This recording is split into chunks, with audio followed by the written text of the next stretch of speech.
From awaytogarden.com and robinhoodradio.com, this is A Way to Garden with Margaret Roach, your weekly invitation to dig in and grow. Today's a special show because it's a special time for me, just days before the 21st anniversary version of my first award-winning book, A Way to Garden, comes out in an all-new edition.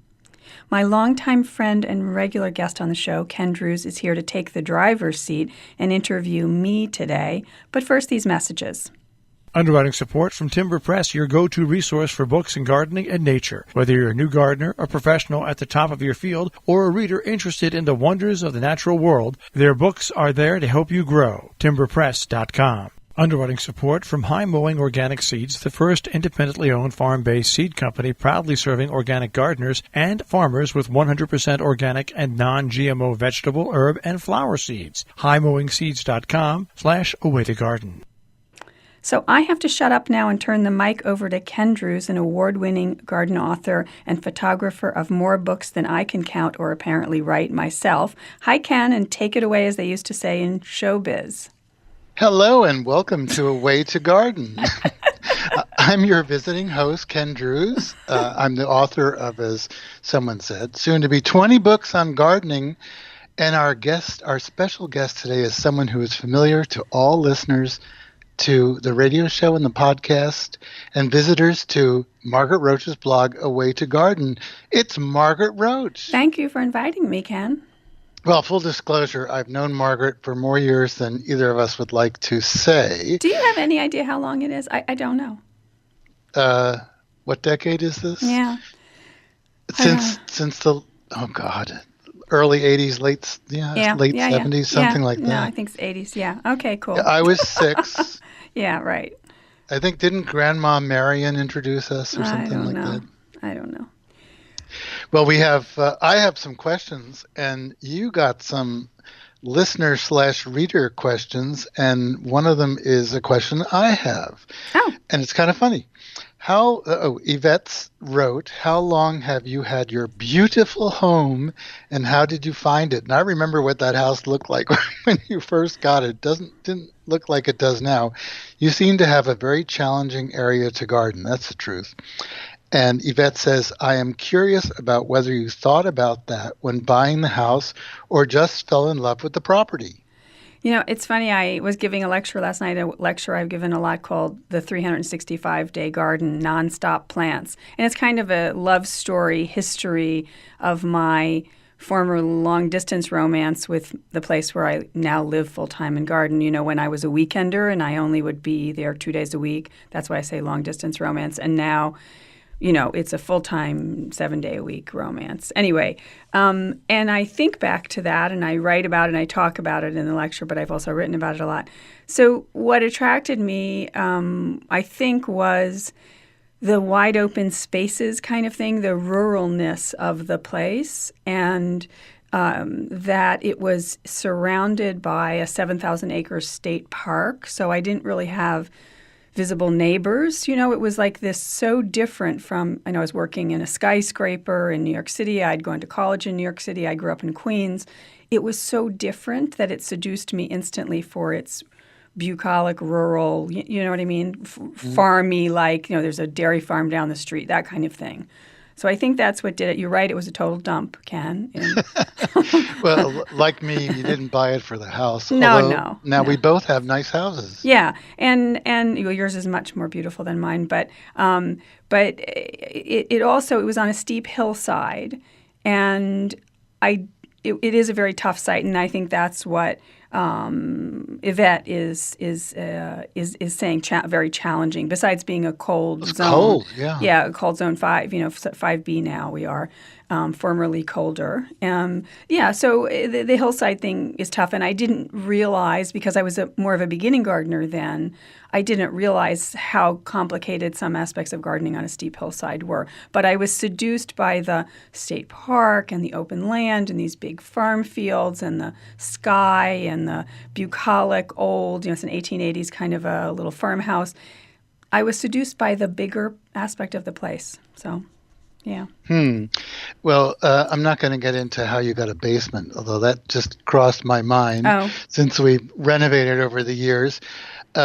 We are talking about your newly revised book. You sort of alluded to the fact that this is a new version of an older book. When was that first book published? 21 years ago this spring, so whatever that makes it. Is that 98 or something? 2008? Yeah, 98. Mm-hmm. Well, that book was mostly about making your garden, making your now famous garden in Copiague Falls, New York. Yeah.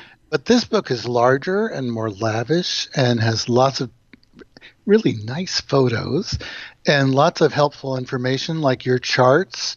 The charts seem really useful, especially to your fans who have more sun than I do. Oh, you mean the seed sowing charts, like when to sow what? For all different zones. Yeah. Of course, there's the wit and wisdom and your lovely writing. And like the other book, but I think even more, this book is a memoir as well as kind of a nonfiction guide.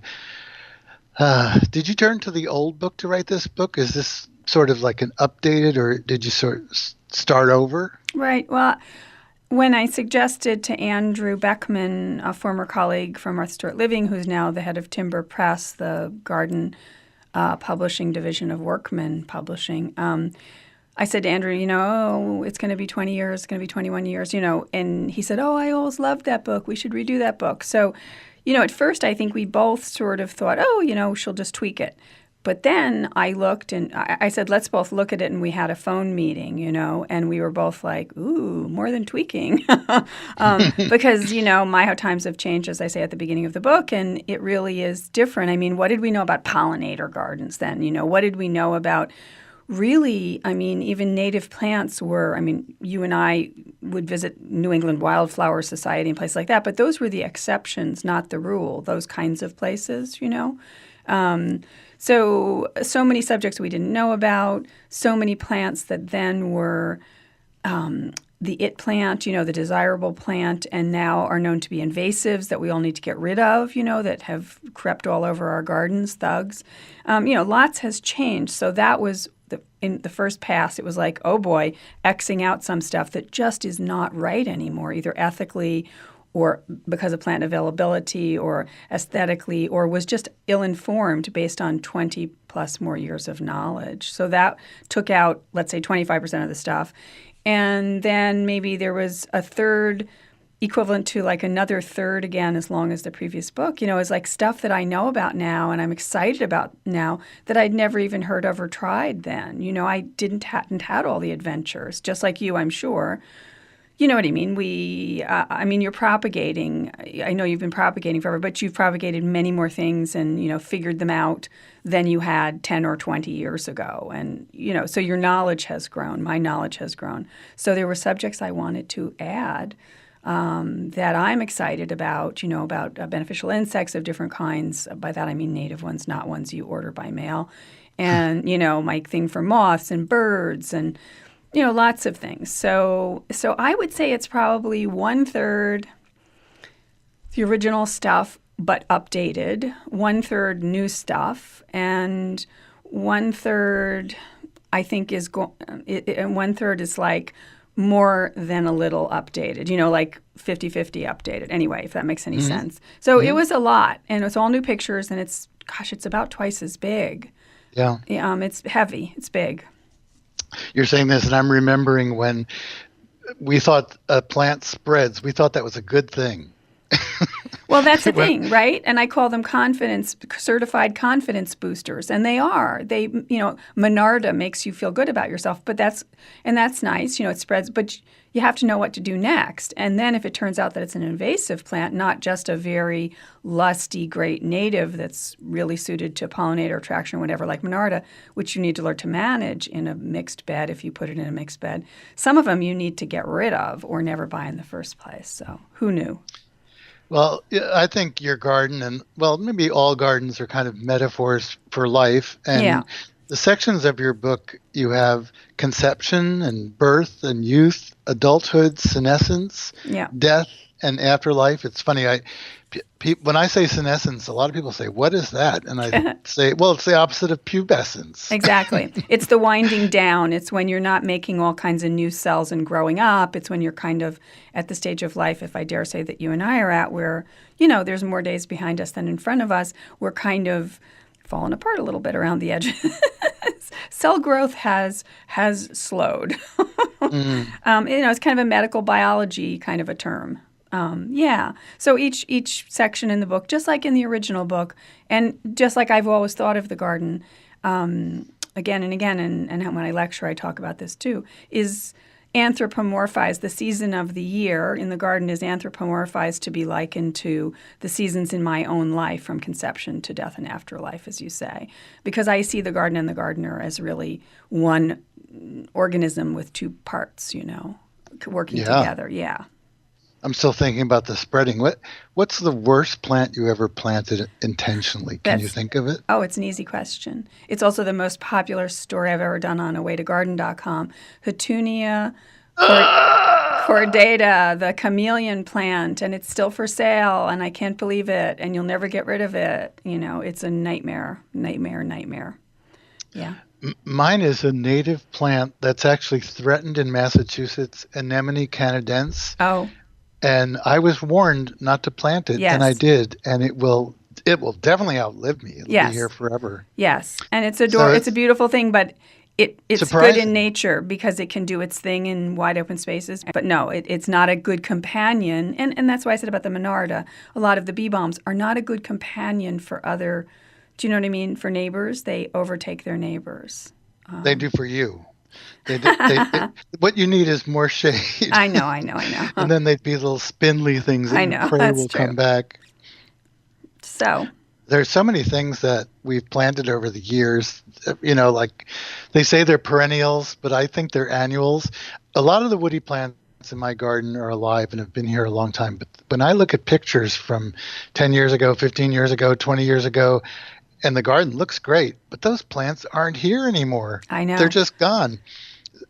It's almost like nothing lasts forever. What's your worst or saddest loss? Can you think of something that you bought and you died? Or maybe something that you bought, died, planted again, died again, planted again? Yeah, I mean, the woody plant that I sometimes I'll see it mentioned somewhere. I don't have many roses. I have the blue-leafed rose, glauca or rubrifolia, whatever it's called these days, rosa glauca or rubrifolia. I have a few of those because I like the foliage. But I had a rose called Veilchenblau. Oh, purpley. Yeah, it's like a violet. Yeah, it's a really unusual color, and I loved that thing. But the bed that it was in is now a patio. So it was a sacrificial, you know what I mean? And I kept saying to myself, oh, I'm going to get another one, and I never did. There was nothing like that color. It was just an incredible color. So I still think about Veilchenblau. And then, I don't know, perennials. I guess early on I started growing various of the hardier euphorbias, the spurges, and not the super invasive, crazy ones, but I need to. Some of them have now, talking of shade, like you're saying, the garden has gotten older and bigger. The woody plants have made more shade, and some of my favorite euphorbias, Euphorbia palustris, Euphorbia griffithii, Dixter.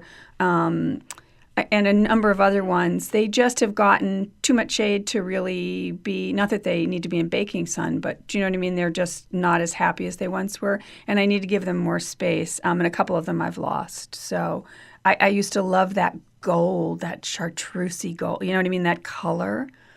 And then silver plants. You can get some of these, silver plants. Well, I failed. We had a question about a silver plant. Oh.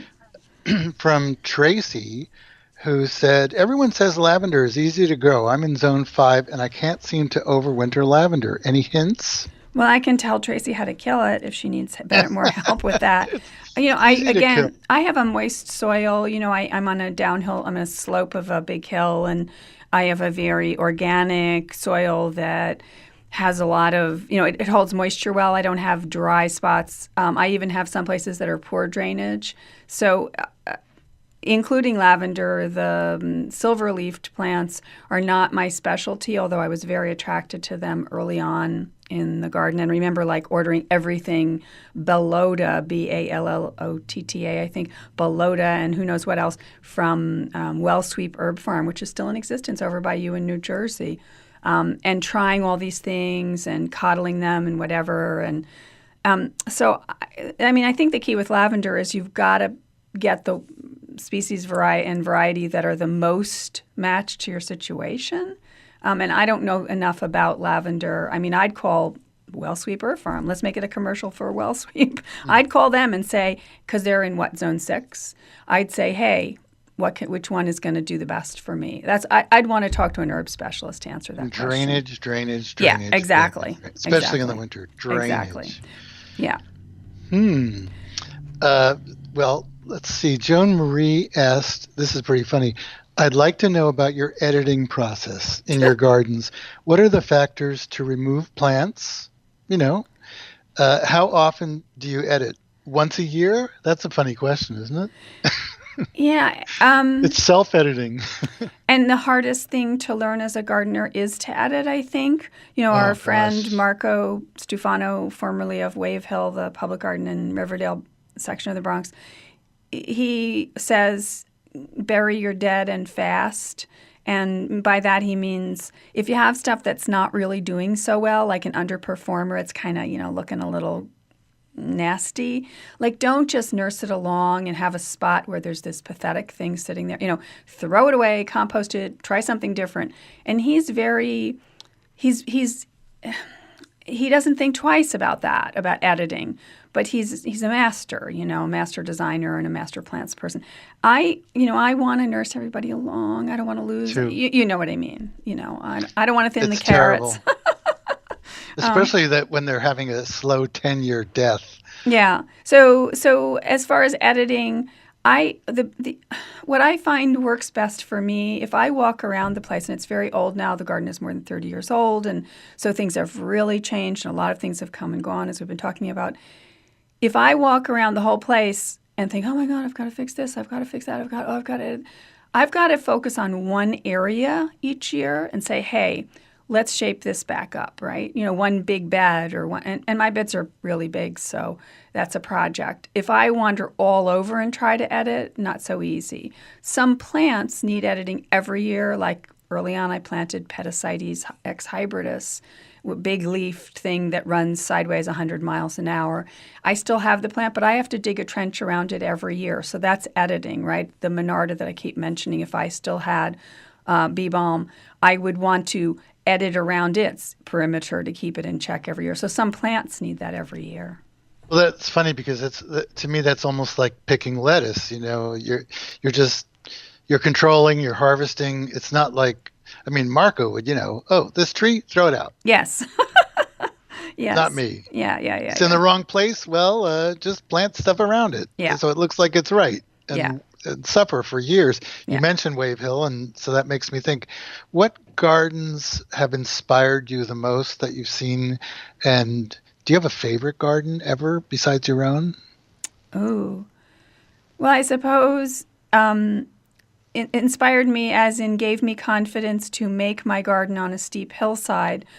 Turned you on. That's two questions. Yeah, was Powys Castle in Wales, of all the crazy things, which is a castle with giant terraces leading up to it from the valley floor. So nothing like my place, my little hillside and my dumpy little house. But it said to me, if this can have become on this steep site, can have become one of the world's most visited gardens over so many years, I think it's a National Trust garden, I can certainly, garden on a hillside. So that was one. And I think the first time that I went to Great Dixter in England, I think that shook me up, because it was in a lot of the books that I had read, it said what colors go together or don't go together, like there were some kind of implied rules or something. And Great Dixter was just this incredible abandon and daring. And I thought, wow, you can do whatever you want. It's your garden. Go ahead. Do you know what I mean? I felt an excitement seeing plants put together in ways that weren't in the books. I mean, of course, they were in Christopher Lloyd's books, who made that garden. His mother had made it, and then he continued it. But do you know what I mean? That weren't in the other books that I was reading back at home. So those would be two highlights I recommend seeing in one's lifetime.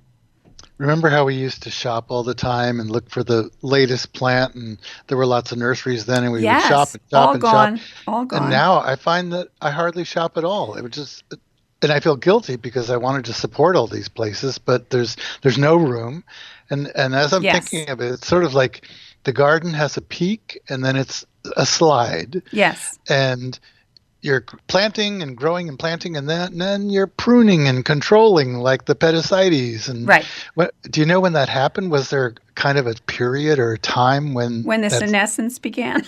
Yeah, right. I guess so. I think the first 15 years are uphill, and then I think after you get somewhere between 15 and 20, you start to have where, some of the shrubs overtake each other and something's got to give. You've got to take some out in the big borders, and you'll have one too many ice storms and lose some of your woody plants, some of your backbone, your architecture. I mean, and a lot of the perennials, as you said, are really more like sort of long-lived annuals or the so-called, quote, short-lived perennials. They disappear on you. Yeah. We have about 3 minutes, by the way. I can see the clock, but you can't, even though you're in charge. Yeah, I'm in charge. Yeah. So I mentioned that we don't shop so much, but No. Is there a plant you're wishing you had, or is there something you're thinking about getting, or something you wish you had bought 10 years ago? Well, there's lots of that. What's on your bucket list? Any shopping plant on your bucket list? I'm more and more, maybe because I'm overwhelmed at the prospect as I get older and older of being able to maintain even what I have and trying to simplify the areas that I have. I'm more and more attracted to things that I can put in a pot and enjoy for the season and then put in the basement and store. And you and I both do that. We both have a lot of eucomis. And I've been interested in the aroids, like the Amorphophallus and the Sauromatums and, the voodoo lilies and stuff. I'm interested in kind of these oddball, very plants with lots of character, but that I can, again, have in a pot, but have for many years.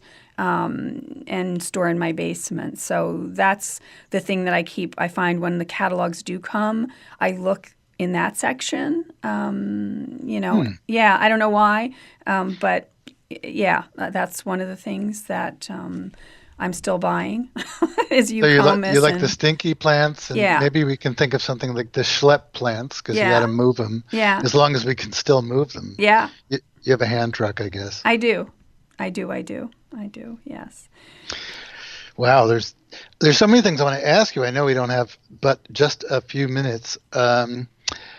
We're talking about everything, life and death. And can you think of the saddest loss?